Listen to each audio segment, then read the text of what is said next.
My name's Jeff Dittman. I teach social studies at Letcher High School in St. James Parish. As an educator, I'm passionate about facilitating quality student-led discussion. The lesson I taught on camera was an American Revolution lesson to my 9th grade civics students. And so the objectives of the lesson really were to better understand how the American Revolution and the English influence affected the American founding documents of the Declaration of Independence, the Bill of Rights, and the Constitution. So before this lesson, we had studied the English influence and kind of what types of government there exist and kind of how we got to our democracy. We focused on documents such as the Magna Carta and Common Sense and the English Bill of Rights and how they influenced the development of the American system. And so this particular lesson was about the American Revolution, the lead up to the American Revolution, and the effects and how that influenced our Constitution and Bill of Rights and Declaration of Independence. So this, of course, is a hybrid class, and so that kind of changed everything a bit. Normally we would do a four corners discussion where the students get up and move around the room at certain points in the lesson, but we had to do a kind of a think, pair, share type lesson or type activity to kind of replace that due to coronavirus and COVID restrictions. And so luckily I had some good students this year, and so they're really very engaged students and kind of definitely easy to work with. So I was fortunate there.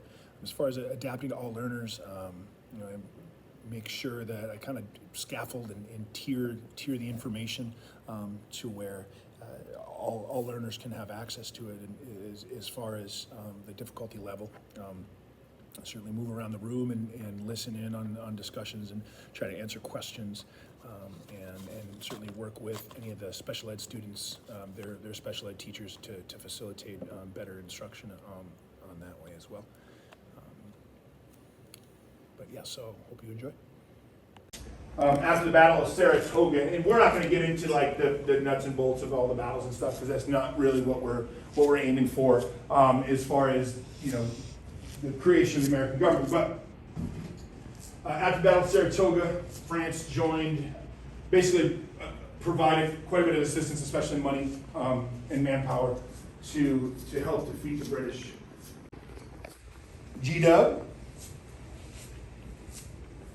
G-Dub was involved. We'll talk about George Washington a few times today. All right. So George Washington was the commanding general in the American Revolution. And so certainly a big part of not only the fight for American independence, but also, of course, he was our first president. Right? So we'll talk about him several times today in kind of. Whoa, I'm going backwards. So if I zoom forward to the other map, now I'm zooming forward to the other map. Okay. So what we have here is this line, okay, that follows the Appalachian Mountains. Absolutely. All right, so the Proclamation of 1763, and that's the box number 2, okay, that's made by King George III, okay, obviously the year is 1763, okay, so the French and Indian War has just ended, okay, what the Proclamation of 1763 does is it says that the American colonists cannot expand west. Make sense? So basically what the king says is, no, the colonies, you are not allowed. In what order would you put these? So I'm going to give you a minute to do that. And then we will talk about it.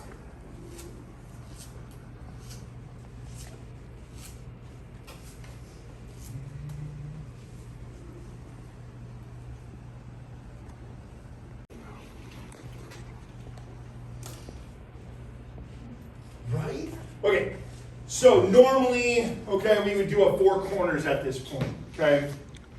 Now with what's happening, I don't think it's a great idea for us to do the four corners, right? So normally we would get up and move around the room and have that conversation. But we'll just have that conversation, at your desk. So go ahead and with a partner, okay, you go ahead and give your number one, all right? So if you were to go to the corner that best represents your number one answer, okay, which one would you go to, right? And so we're not gonna actually get up and move just because of COVID restrictions, okay? So you're gonna explain your number one answer. I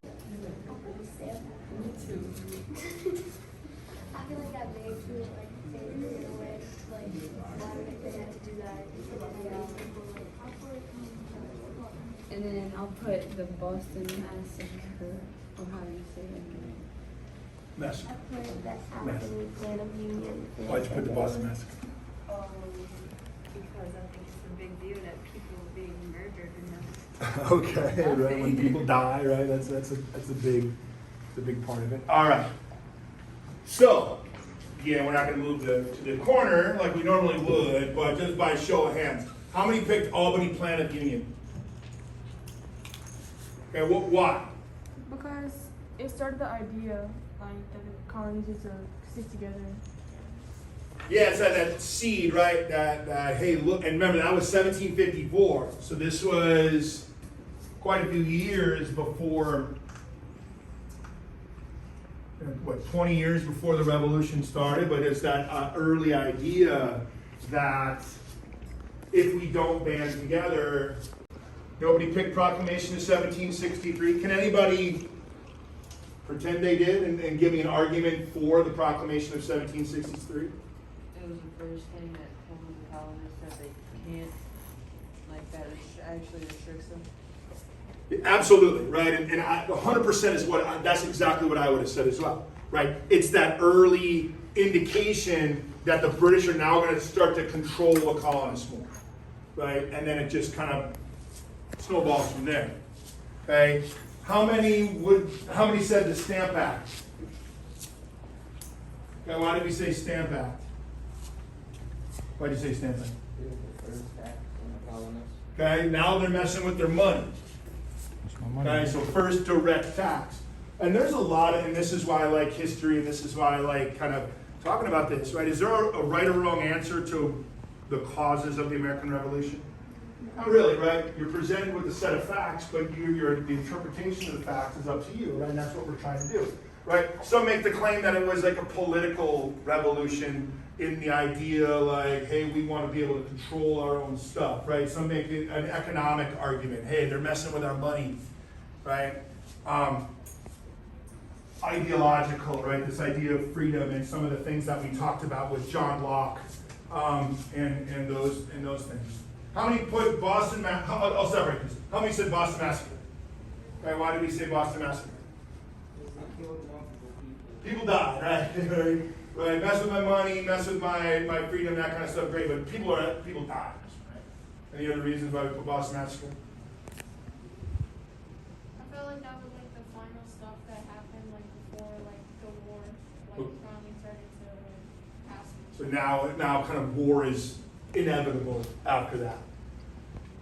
Anybody put Boston Tea Party? Okay, why did we say Boston Tea Party? Why did you say Boston? Boston was the first big rebellion from the Okay, right, and that was public, right? That was an outward show of not necessarily rebellion, but absolute resistance. So that's probably a better way to put it. Excellent.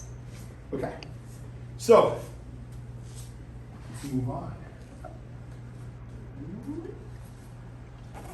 It took me a really long time to make, so be just at least fake it a little bit. Okay, now we're going Revolutionary War. Okay, where's number 520? All right, so as far as my lesson objectives being met, I believe they were, for the most part, met. I guess I haven't been able to fully track that yet since we're still working through the unit. After this lesson, we studied the Declaration of Independence, and then we do what I call a mini Harkness discussion. So instead of a quiz, we do a discussion on the relevant topics of the week. and kind of monitoring that, which took place last Wednesday, so 2 days after this particular lesson. I feel confident that the students understand the influence that the English and the American Revolution had, at least right now. And then so this lesson will definitely be key to understanding when we, in our next unit, when we talk about the Constitution and Bill of Rights more specifically, and we'll bring up these events and how they affected the development of those documents.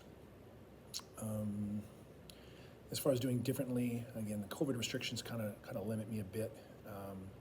As far as you know, being able to get the students moving around, which I love to do, and getting them talking to each other in a four corners type discussion. So as far as, you know, I would definitely want to do that, you know, and hopefully we'll be able to do that soon in those classes. Pretty big class, you know, compared to some of my other ones with 14 students,